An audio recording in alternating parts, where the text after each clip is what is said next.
The Lion King. From the smallest ant to the largest elephant, every living thing has a place in the great circle of life. Mufasa's place was as king of the lions. Sarabi was the queen. And their newborn cub, Simba, would one day take his father's place as the Lion King. But on this day, little Simba rested in the hands of the wise baboon Rafiki, who sprinkled the cub with dust and welcomed the future king to the great circle of life. Mufasa's brother Scar did not attend the ceremony. He was not happy that Simba was next in line to rule the Pride Lands, for Scar had always wanted to be king. Time passed, and Simba grew. Early one morning, Mufasa took him to the top of Pride Rock. "Simba, look," he said. "Everything the light touches is our kingdom." "Wow," the young lion said. Then he asked, "What about the shadowy place?" "That's beyond our borders. You must never go there, Simba," warned Mufasa.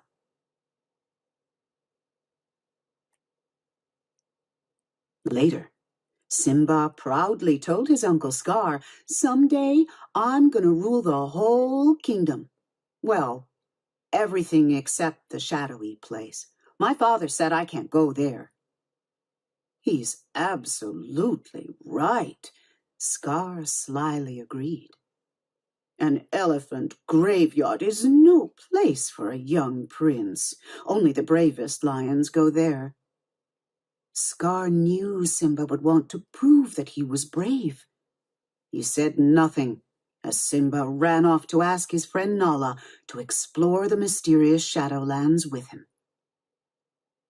When the friends arrived at the Shadowlands, they discovered an eerie, steamy place filled with elephant bones. "It's so creepy," whispered Nala nervously. "Come on," said Simba. "Let's check it out." Zazu, the king's minister, had been looking for the cubs. When he caught up with them, he warned, "We are too far from the Pride Lands. It is dangerous." Strange laughter rang out. It belonged to 3 hyenas, Banzai, Shenzi, and Ed, who slinked out from an elephant's skull.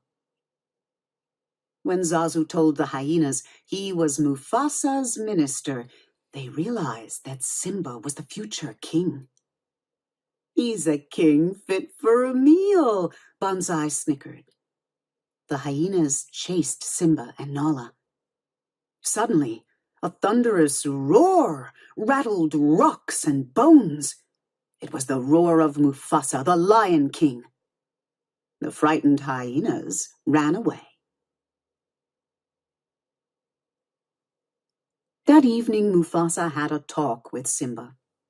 "Being brave doesn't mean you go looking for trouble," he told his son. "Dad," Simba asked suddenly, "we'll always be together, right?" Mufasa gazed up at the sparkling heavens. "The great kings of the past looked down on us from those stars," he said. "Whenever you feel alone, remember that those kings will always be there to guide you. And so will I." Although Scar was angry with the hyenas for letting Simba go, he made a bargain with them. If they helped make him king, they could have the run of the Pride Lands. So Scar brought Simba to a vast gorge and promised the cub a wonderful surprise if he would just wait on a certain rock. Scar then signaled to the hyenas. The surprise turned out to be a stampeding herd of wildebeests, with the hyenas urging the herd on. The earth trembled, The wildebeests ran into the gorge, heading straight for Simba. He sought safety in a tree, but the branch bent under his weight. Just before Simba would have fallen beneath the pounding hooves, Mufasa grabbed him and carried him to a rocky ledge. Then, through the thick, swirling dust, Simba saw his father disappear under the thundering herd. When the stampede had passed, Simba found his father lying lifeless at the foot of a cliff. What Simba did not know was that Scar had pushed his brother off the rock. If it weren't for you, the king would still be alive, lied Scar, appearing at Simba's side. He tried to save me, said the cub, sobbing. It was an accident. Run away, Simba, Scar advised. Run away and never return. Scar watched as Simba ran away. Then he sent his hyenas to kill the cub. But when the hyenas reached a thorny thicket, they stopped. He'll never survive in the desert, they reasoned. And so they returned to Pride Rock and their new king, Scar. Under the burning desert sun, Simba surely would have died if it had not been for two curious creatures, Timon the meerkat and Pumbaa the warthog. Timon and Pumbaa felt sorry for the cub.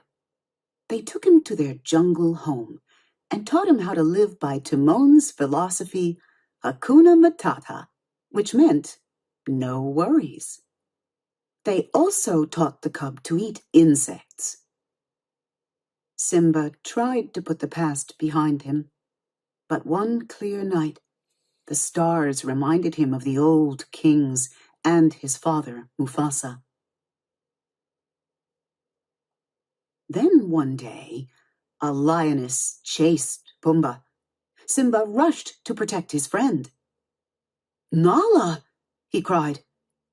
Simba? The lioness said. I thought you were dead. The friends embraced. Then Nala told Simba that under cruel King Scar, the Pride Lands had become barren and the animals were starving. Hyenas were everywhere. But Simba refused to go back and take his place as the Lion King. He did not feel worthy. That night, wise old Rafiki found Simba alone. He led Simba to a small pool. Simba saw his father's face in the water. Then he heard his father's voice. Simba, look inside yourself, Mufasa said. You are my son and the one true king. You must take your place in the circle of life. So Simba set out for the Pride Lands to confront the false king. Later, his friends Nala, Timon, and Pumbaa joined him. I'm surprised to see you alive, sneered Scar as Simba approached Pride Rock. I've come back to take my place as king, declared Simba. With an angry snarl, Scar forced Simba to the edge of a cliff. As Simba struggled to hold on, Scar leaned down and whispered, Here's my little secret, Simba. You didn't kill your father. I did. Simba's heart filled with rage, and the strength of 10 lions surged through him. He struggled up onto the rock, leaped on Scar, and the battle began. Nala bravely led the other lionesses against the hyenas. Even Timon and Pumbaa joined the fight. The battle raged until all the hyenas ran from Pride Rock.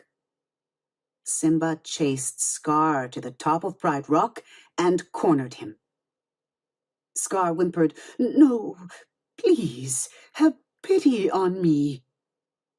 "Run away, Scar," said Simba. "Run away and never return." But when Simba turned his back, Scar attacked. Quick as the lightning that flashed above, Simba sent Scar flying over the cliff to the hungry hyenas below. So Scar's evil reign ended, and Simba took his rightful place as the Lion King. In time, King Simba and Queen Nala had a cub of their own. Way atop Pride Rock, their child rested in the hands of the wise baboon Rafiki, who sprinkled the cub with dust and welcomed her to the great circle of life.